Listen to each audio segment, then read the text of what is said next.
So mga Lodi, andito pa rin po tayo sa Nico. Tayo pupunta po sa Rioso Falls. Pero nakikita na po yung Rioso Falls dito mga Lods. Dito sa may lugar na kinakatayuan ko. So papakita ko po sa inyo.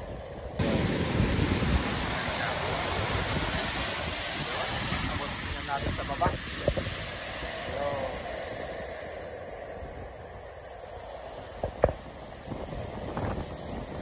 So ngayon naman mga Lods, maglibot-libot tayo kung ano yung makikita natin dito, mga kainan, kung ano mabibili. Okay? Tara, samahan nyo ako.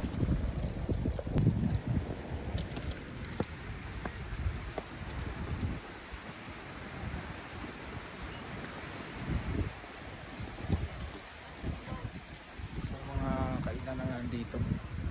So may mga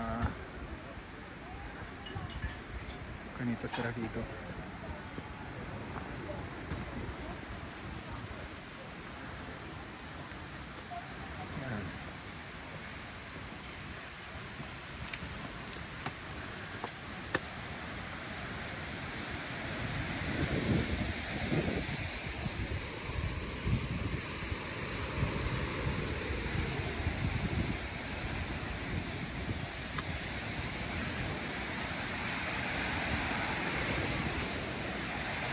Yan po yung falls sa baba mga Lods.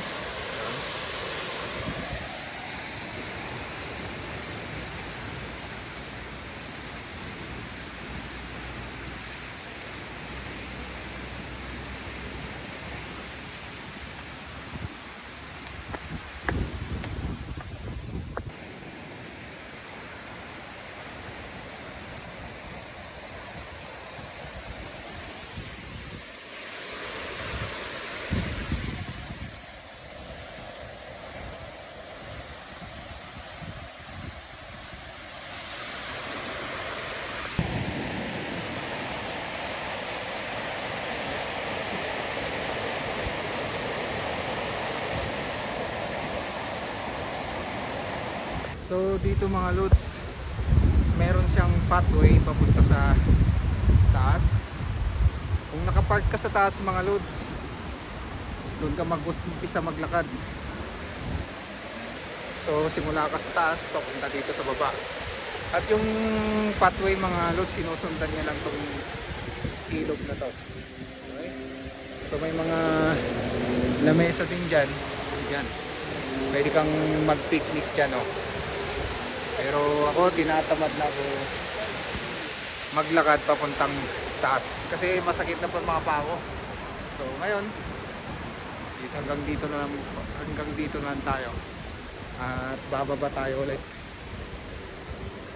Napakaganda talaga dito mga Lods sa mga gustong maglakad-lakad, magpapawis, mag-exercise. Okay? Kasi napakaganda na po ng view, no?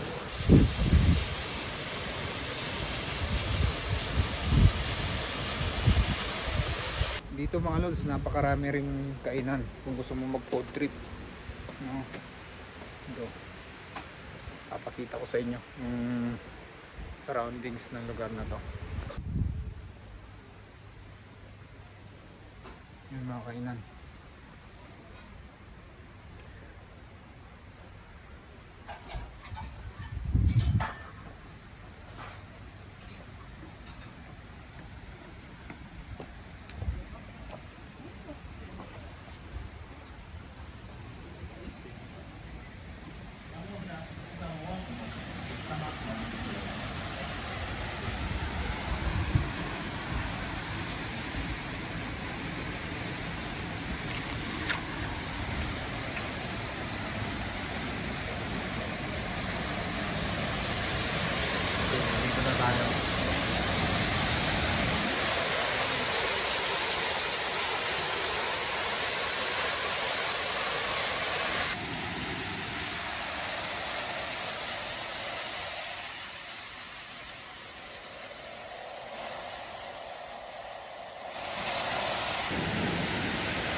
So yun nga mga lodi.